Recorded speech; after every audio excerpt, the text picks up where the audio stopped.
closes. Again, they keep using the word hybrid midfielder desired.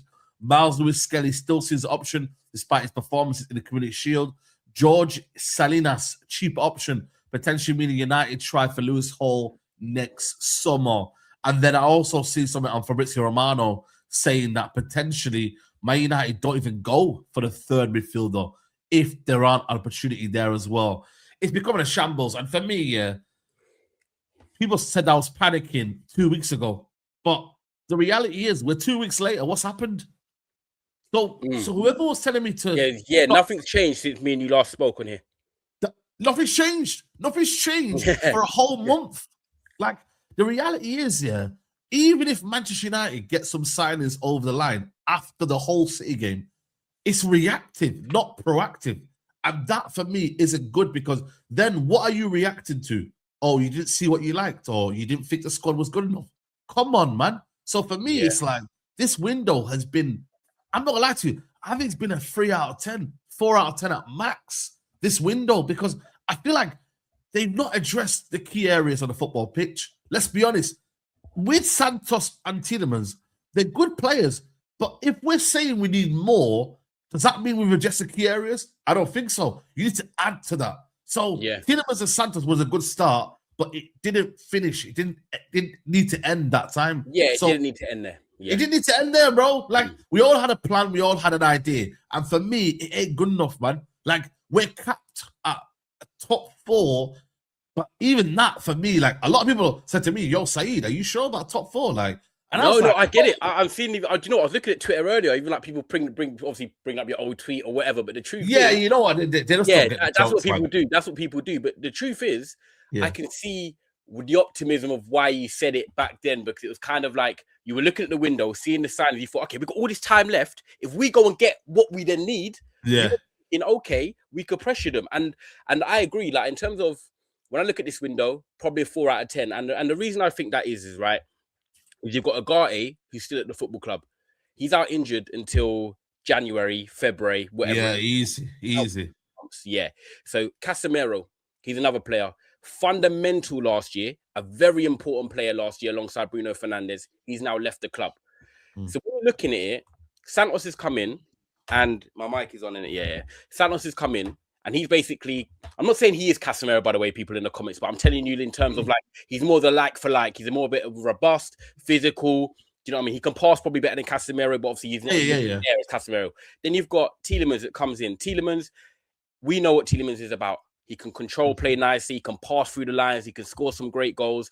The question we have between Santos and Tielemans is, have they got the legs? People are saying that AC Milan were overrunning us on the weekend, overpowering us, and that is a sign of, Premier League teams. When you look at, I don't know, a Fulham, you've got Sanderberg in midfield and players like that can gallop and run with the ball. Are Tielemans and Santos going to be able to stop these midfielders? All we've got is 2 players that have come in for 2 players that have gone out. One's injured, who's not good enough, and one at the football club.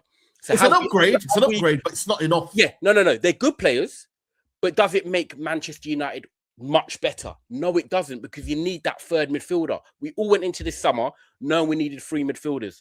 We haven't got that. We all know that we went into the season needing a left back. Now, look, Luke Shaw's been here for 10, 11 years. I remember this year he broke his leg, obviously, because I'm a bit older than a lot of other people. And he was going to be a wicked left back. Fair play to Luke Shaw last year. 38 games he played. I couldn't believe that he played a whole season. However, the thing about Luke Shaw now is that he doesn't have the ability or the capacity to fly up and down like these fullbacks do today. Yes, he might have stayed fit, and I love that. Fair play, Luke Shaw. But he will know within himself, he's not a 24-year-old no more. He can't do the up and down on the flanks, the creativity of the side. So we need another left back, because when he's not playing, you've got Nizar Mazraoui. I rate Mazraoui, by the way, but at right back, I don't like the invertedness. You then got Tynan Thompson. You got Tynan Thompson that signed. This is Manchester United. We're going into the Champions League. Thompson, big up yourself. I hope you have a good career in a few years and you're going to be coming up. But not ready now. But you're not ready now. Yeah, you're not ready right now.